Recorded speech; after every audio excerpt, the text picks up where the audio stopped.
Asalaamu calaykum akhyaartan ku xiran KM Studio dunida tacaladeeda meel walbaad ka joogtaan waxaa ilaalina waqtiga inuu wacnaado.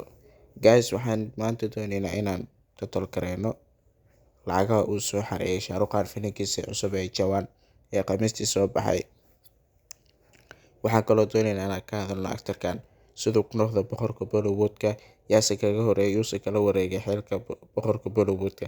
Guys, intaan barnaamijkeena u guda galin waxaan idinka codsanaynaa inaad noo subscribe gareysaan, noo like gareysaan, calaamadan ugu turtaan commentigana qeybaha hoose, share-tana waa dhankiina. Soo dhawaada guys. SRK ama Shaaruqaan waa mid ka mid ah aktarada ugu jecel ee gudaha Hindiga iyo daafaha caalamka. Waa nin taageero badan ku leh caalamkoodii. Guys, maanta waxaan doonaynaa inaan ka hadalno filimkiisa ugu dambeeyay ee Jawan oo soo baxay 7 bishii September maalinta Khamiista oo la saaray shineemooyinka ugu badan gudaha Hindiga iyo daafaha caalamka. Guys, filimkan Jawan wuxuu soo baxay maalinta Khamiista. Maalinta koowaad waxaa laga helay lacag gaaraya 65.50 kor. Maalinta Khamiista Jimcihii ku xigtay wuxuu shaqeeyay 46.23 kor. Sabtigii oo aan kasoo gudubnay asigana waxaa laga helay lacag dhan 68.72 kor. Lacagta total gudaha laga helay waa 180.45 kor gudaha Hindiya oo dhan. Filimkan runtii waa filim aan inaba caadi ahayn.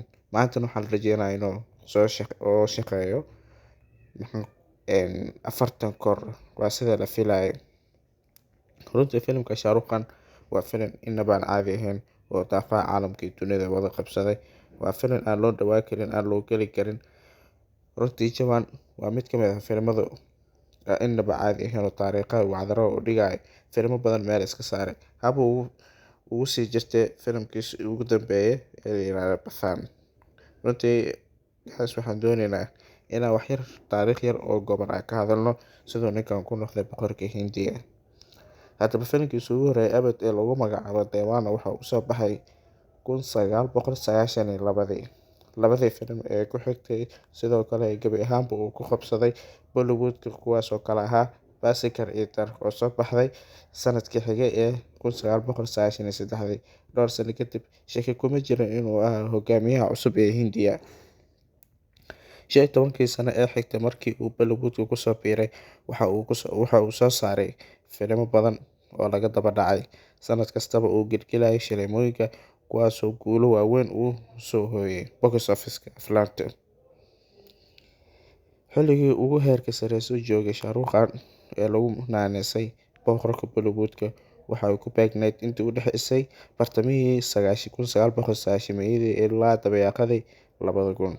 Darajada xiddiga ugu sareysa waxa uu gaaray dhowr sano kadib markii uu soo afjarmay waayihii wacnaa jilaaga Amitabh Bachchan ee Soomaalida u taqaana Cali Dheere, kaasoo qudhiisa xilka xiddignimo meel sare ka gaaray, kaasoona kala wareegay aktarka la yiraahdo Rajesh Khanna. Jilaagan caaga ah ee Shaaruqaan oo sameeyay in ka badan 80 filim oo intooda badan guuleystay dhaqaale ahaan, waxa uu ka helay hanti aad u fara badan oo lagu qiyaasay ilaa 600 milyan oo dollar. 600 milyan dollar lacag yar ma ah. Wargeyska ka faallooda ee Forbes la yiraahdo ayaa qoray in Shaaruqaan uu sanadkiiba mushaar ahaan u qaato ama uu helo lacag gaaraysa 38 milyan oo dollar. Lacagtaasi oo u sameeya ama ay ka soo gasho xayeysiimaha uu asiga sameeyo. Haddaba sida ay qoreen warbaahinta Hindiya, Shaaruqaan wuxuu si dhow ula shaqeeyaa waaxda dalxiiska dalka isku taga Imaaraadka Carabta. Sidoo kale Shaaruqaan wuxuu dhaqaale ka helaa oo hormuud u yahay barnaamij lagu magacaabo Be My Guest kaasoo ka mid ah dowladda Imaaraadka ay ku soo jiidato dalxiisayaasha caalamka. Sumcadda uu dunida ku leeyahay Shaaruqaan iyo sida dad badan ay u xiiseeyaan aflaantiisa ayaa keentay in shirkado badan oo caalamka ay dalbadaan si uu xayeysiin ugu sameeyo. Shaaruqaan xayeysiinta uu sameeyo waxaa ka mid ah Pepsi, Nokia, Tag Heuer, Dish TV iyo shirkado fara badan oo dalalka Carabta kuwaas oo ka ganacsada dahabka. Forbes ayaa markale Shaaruqaan ku tilmaamtay inuu yahay jilaaga labaad ee ugu taajirsan caalamka, wuxuuna ka mid yahay 50 qof ee ugu saameynta badan dunida. Taageerayaasha Shah Rukh Khan ee daawada aflaantiisa guud ahaan dunida ayaa la sheegay inay ka badan yihiin 1 bilyan oo ruux. Dalalka uu taageerayaasha ugu badan uu ku leeyahay Shah Rukh Khan waxaa ka mid ah dalka Soomaaliya, dalkeena oo ah kaasoo aad loogu jecel yahay afaantiisa jacaylka. Sida uu qiimeeyay wargeyska The Indian Today, magaca Shah Rukh Khan waa mid aad loo tixgeliyo dalal badan oo caalamka ah. Sida uu qoray wargeyska la yiraahdo Forbes, Shah Rukh Khan wuxuu ku taajirsan yahay jilayaal ay ka mid yihiin Tom Cruise, George Clooney, Mel Gibson, Adam Sandler iyo Amitabh Bachchan.